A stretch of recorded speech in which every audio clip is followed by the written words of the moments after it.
사무엘상 20장 24절에서 34절까지 말씀 한 절씩 교독합니다. 다윗이 들에 숨으니라. 초하루가 되매 왕이 앉아 음식을 먹을 때에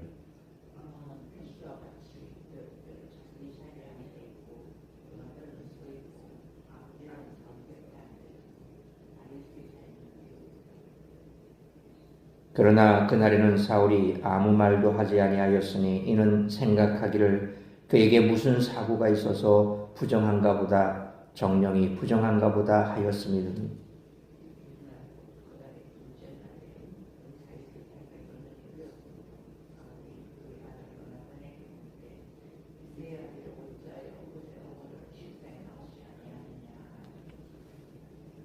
요나단이 사울에게 대답하되 다윗이 내게 베들레헴으로 가기를 간청하여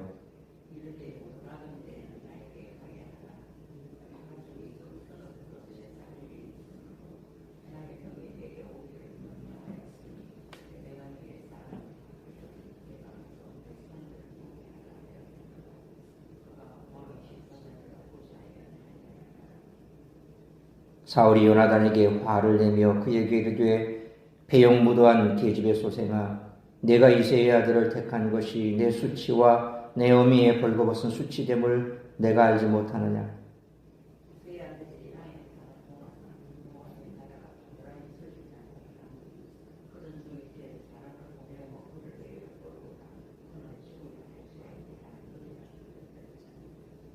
요나단이 그의 아버지 사울에게 대답하여 이르되 그가 죽을 일이 무엇이니까? 무엇을 행하였나이까?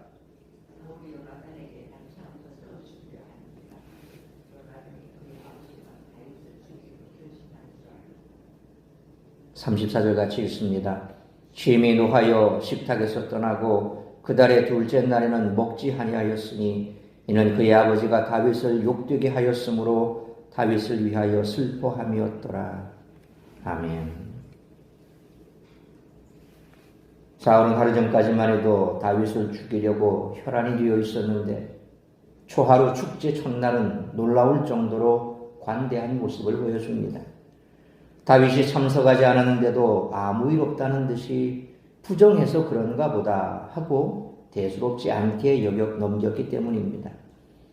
만약 사울이 진심으로 이렇게 생각했다면 그는 해리성 인격 장애가 의심될 정도로 심각한 정신질환을 앓았다라고 볼 수 있습니다. 해리성 인격 장애라고 하는 것은 한 사람 안에 다중인격을 가지고 있는 겁니다.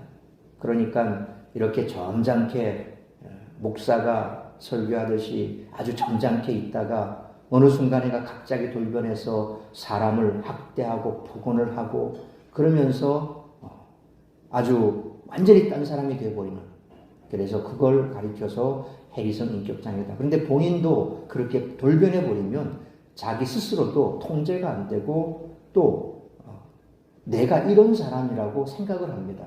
그런데 또 정신이 들면 또 평온하고 아주 온유하고 온순하고 완전히 다른 사람이 되어버리는 거죠. 그게 다중인격장애, 소위 해리성 인격장애다. 오늘 사울의 모습을 보면 그런 것 같아 보입니다. 뒤에 보면 완전히 창을 들고 아들을 욕하고 죽이려 하다가 앞에서는 다윗이 참석하지 않았으며 그가 부정한가 보다 라고 생각할 정도로 아주 평온하죠. 이처럼 이야기를 읽다가 보면 사울이 끊임없이 다윗을 제거할 명분을 쌓았음을 알 수 있습니다. 물론 그가 다윗을 두둔하는 것은 요나단을 죽이려 할 정도로 편집적 피해망상을 키워갔던 것도 사실이지만 법적으로 문제없이 다윗을 제거해야 민심을 막을 수 있다는 생각에 이튿날까지는 참아서 다윗이 명령체계를 무시했고 왕실 행사에 불참했음을 빌미로 그를 사형에 처할 명분을 만들어냈던 것 같습니다. 따라서 오늘 본문엔 사울이 이렇게까지 권력에 집착했고 피해망상으로 불의의 길을 계속 걸어갔음을 보여주고 있습니다. 사울은 다윗을 개인에 대한 위협일 뿐만 아니라 자신의 왕조에 대한 위협으로 여기고 있었습니다. 그는 자신이 하나님께 버림받았다는 사실을 익히 알고 있었고 다윗이 왕권을 차지할 것도 알고 있었습니다. 그것이 하나님이 정하신 바였지만 그는 하나님의 뜻을 반대했고 하나님의 그 일을 이루실 수 없도록 다윗을 죽이려 했습니다. 따라서 이와 같은 오늘 본문의 말씀을 통해 우리들이 깨달아야 할 것은 첫째로 24절로 31절 말씀처럼 어려움이 있더라도 순종의 길을 가야 한다는 것입니다. 요나단은 다윗에게 말한 계획대로 초하루 식사 때 아버지 사울을 만나 그의 의중을 살핍니다. 25절로 26절 말씀처럼 초하루 식사 첫날에 다윗이 자리를 비웠음에도 불구하고 사울은 다윗을 찾지 않았습니다. 어떤 부정할 때문에 식사에 참석하지 못했나 보다라고 생각했던 것입니다. 여기서 부정하다라고 하는 이 정결법을 언급한 이유는 초하루 축제에 희생제사를 드렸기 때문입니다. 그런데 과연 사울이 정말 이렇게 생각했을까요? 사울은 지금까지 다윗을 죽이려고 혈안이 되어 있었는데 갑자기 아무 일 없었다는 듯이 다윗의 부재를 이렇게까지 긍정적으로 생각했을까요? 27절 말씀처럼 다음 날에도 다윗이 보이지 않자 요나단에게 다윗의 행방을 물었습니다. 그러자 요나단은 28절로 29절 말씀처럼 다윗과 약속한 대로 대답을 합니다. 다윗이 집안의 제의에 참여하기 위해 베들레헴으로 가기를 원했고 자기가 그것을 허락했다라고 말했습니다. 그러자 사울은 30절 말씀처럼 아들 요나단에게 입에 담기 힘든 욕과 저주를 퍼부으며 불같이 화를 냅니다. 31절 말씀처럼 다윗이 살아있으면 사울 자신의 왕권뿐만 아니라 아들 요나단의 왕위도 보장받는 것이 불가능하리라고 주장하며 다윗을 반드시 죽이겠다는 의지를 밝힙니다. 하나님이 정하신 뜻을 스스로 막아보겠다는 어리석은 시도입니다. 하나님의 뜻이 인간의 뜻으로 막아지겠습니까? 하나님의 뜻을 알았다면 그때부터는 순종해야 합니다. 하나님의 진노를 알게 되었다면 그때부터는 회개해야 합니다. 그런데 사울은 전혀 그러지 않았습니다. 이미 사무엘을 통해서 하나님께서 당신을 버려서 당신의 왕위를 다른 사람에게 넘기셨다라고 분명히 얘기했죠. 그 말을 들었습니다. 알고 있습니다. 그런데 그는 그것도 아랑곳하지 않고 스스로가 다윗을 죽여서 자신의 왕위를 계속해서 세워나가고 아들에게 그 왕위를 물려주려고 이렇게까지 혈안이 되어 있는데 얼마나 어리석은 짓입니까? 알았다면 회개하고 돌이켜야죠. 그런데 우리가 살펴본 대로 그는 회개하지도 않고 또 그 마음의 뜻을 굽히지도 않고 끝까지 자기 뜻대로 하겠다고 그렇게 나아가고 있습니다. 그러므로 사울의 모욕적인 은사에도 불구하고 요나단은 꿋꿋하게 하나님의 뜻에 순종하는 길을 갔던 것처럼 어려움이 있더라도 하나님의 뜻대로 순종하는 길을 걸어가는 우리 모두가 되시기를 축원합니다. 두 번째로 32절로 34절 말씀처럼 불의한 세상에 맞서며 싸워야 한다는 것입니다.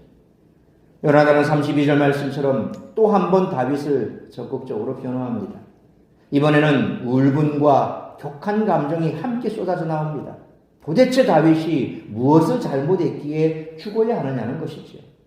그러자 사울은 33절 말씀처럼 요나단에게 단창을 던집니다. 요나단은 34절 말씀처럼 크게 분노해 그 식사 자리를 박차고 나옵니다. 그리고 아무 잘못 없이 미움받는 다윗을 위해 슬퍼합니다. 사울과 마찬가지로 요나단도 자기 집안의 왕위가 지속되지 못할 것을 알았습니다. 결국 하나님의 기름 부음을 받은 다윗이 사울을 대신해 왕이 될 것을 두 사람 다 알고 있었던 것입니다. 이 불가피한 상황에 대해 두 부자가 보인 반응은 완전히 정반대였습니다. 그들이 추구하는 바가 정반대였기 때문이죠. 사울은 자신의 계획이 이루어지는 것을 원했지만 요나단은 하나님의 계획이 이루어지는 것을 원했던 것입니다.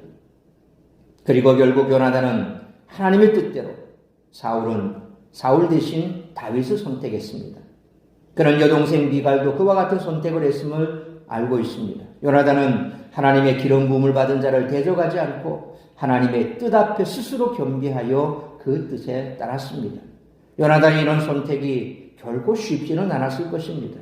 관계로 따지자면 사울은 그의 아버지였습니다. 이해관계로 따지면 다윗은 자신이 당연히 물려받아야 할 왕위를 대신 차지할 사람입니다. 인간적으로만 따진다면 그는 아버지 사울의 편에 서야 하는 것이 맞습니다. 하지만 그는 언제나 정의의 편에 서길 원했고 육신의 아버지의 뜻이 아닌 하늘 아버지 하나님의 뜻이 이루어지는 것을 더 중요하게 생각했습니다. 그러므로 요나단이 세상 권력을 가진 사울이 하나님의 뜻에 불순종하는 것에 분노했던 것처럼 불의한 세상에 대해 의로운 분노를 가지고 하나님 편에 서서 불의한 세상에 맞서 싸울 수 있는 우리 모두가 되시기를 축원합니다. 사랑하는 성도 여러분, 오늘 본문에서 요나단이 폐륜을 저지른 것은 아닙니다. 그는 사울의 뜻이 하나님의 뜻과 상충되는 경우를 제외하고는 늘 아버지자 왕의 권위에 복종하는 모습을 보여왔습니다. 우리는 살면서 복잡한 이해관계 앞에서 단 하나를 선택해야 할 때가 있습니다. 누구 편에 설 것인가, 어느 길을 따를 것인가 하는 고민이 이어지는 경우가 있습니다. 우리는 원칙을 가지고 있어야 합니다. 성도는 하나님의 뜻에만 순종하고 늘 정의롭고 거룩한 편에 속해 있어야 한다는 것을 잊어서는 안 될 것입니다. 그러므로 사울의 모욕적인 은사에도 불구하고 요나단은 꿋꿋하게 하나님의 뜻에 순종하는 길을 갔던 것처럼 어려움이 있더라도 하나님의 뜻대로 순종하는 길을 가야 할 뿐만 아니라 불의한 세상에 대해 의로운 분노를 가지고 하나님 편에 서서 불의한 세상에 맞서 싸울 수 있는 우리 모두가 되시기를 주님의 이름으로 축원합니다. 기도하겠습니다. 거룩하신 아버지 하나님, 은혜와 사랑을 감사합니다. 오늘도 거룩한 주일, 복된 주일, 말씀으로 하루를 시작하게 하시니 감사합니다. 특별히 오늘은 종려주일입니다. 우리 주님께서 예루살렘에 입성하시고 이후로 이제 십자가에 못 박히기 전까지 고난을 받으신 주간입니다. 그러므로 더욱더 우리가 오늘 말씀을 붙들고 세상 가운데서 어느 편에 설 것인가에 대한 분명한 선이 있어야 할 것입니다. 귀에 걸면 귀걸이, 코에 걸면 코걸이라고 상황에 따라서 내 뜻대로, 또 어떤 때는 이게 하나님의 뜻이라고 하나님의 뜻에 따르는 듯 그렇게 흉내만 내고 살아가는 그런 그리스도인이 되지 않게 하여 주옵소서. 우리에게 어떤 상황에서든 판단할 수 있는 기준은 분명합니다. 바로 하나님의 말씀입니다. 하나님의 뜻입니다. 그 하나님의 뜻대로 살아가는 것이 우리에게 있어서는 형통의 길인 줄 믿습니다. 그러므로 늘 하나님의 뜻이 무엇인지 그 뜻을 쫓아 나아가는 우리의 삶이 되게 하여 주옵시고, 뿐만 아니라 우리가 하나님께서 우리에게 주신 바 이 땅 가운데서 분명한 하나님의 편에 설 때 그것이 바로 공의요 정의인 줄 믿습니다. 불의한 세상에 때로는 하나님의 공의와 하나님의 정의가 세워지기 위해서는 우리가 불의의 편이 아니라 하나님 편에, 정의 편에 서야 할 때가 있습니다. 그러려면 세상과 맞서야 합니다. 세상과 맞서 싸워야 합니다. 적당하게 타협하는 것이 아니라, 그 적당하게 타협하고 우리의 정체성을 흐리는 것이 아니라, 우리는 분명 하나님의 사람이기에 세상 편에 서는 것이 아니라 하나님 편에, 말씀 편에 서서 불의와 맞서 싸울 수 있는 그런 용기 있는, 마치 요나단과 같은 그런 모습의 사람이 될 수 있기를 소망하오니 오늘도 말씀으로 우리를 새롭게 하여 주옵시고, 무엇보다도 우리 주님께서 당하신 그 고난은 바로 나를 위한 고난이었고 나를 구원하기 위한 고난이었기에 그 고난에 동참하려는 마음으로 오늘 이 말씀 붙들고 주님께서 우리에게 주신 바 이 땅에서 한 번뿐인 삶, 하나님의 뜻을 이루어가는 우리 모든 성도들 되게 하여 주옵소서.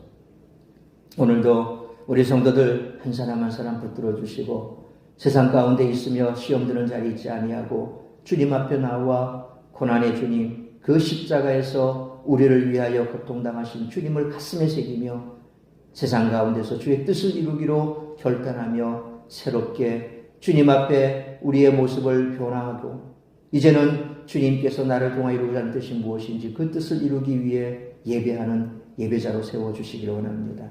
오늘도 이 새벽을 시작으로 드려지는 모든 예배 위에 우리 하나님 크신 은혜를 베풀어 주옵시고, 오늘도 예배하는 성도들 한 사람 한 사람마다 주께서 은혜를, 사랑으로 또 십자가의 그 놀라운 은총을 우리에게 덧입혀 주심으로 세상 가운데 승리하는 삶을 살아가며 하나님 영광 드러내는 삶을 살아가는 우리 모든 성도들이 될 수 있도록 은총 내려 주옵소서. 이 모든 말씀 우리 구주 예수 그리스도의 이름으로 기도하옵나이다.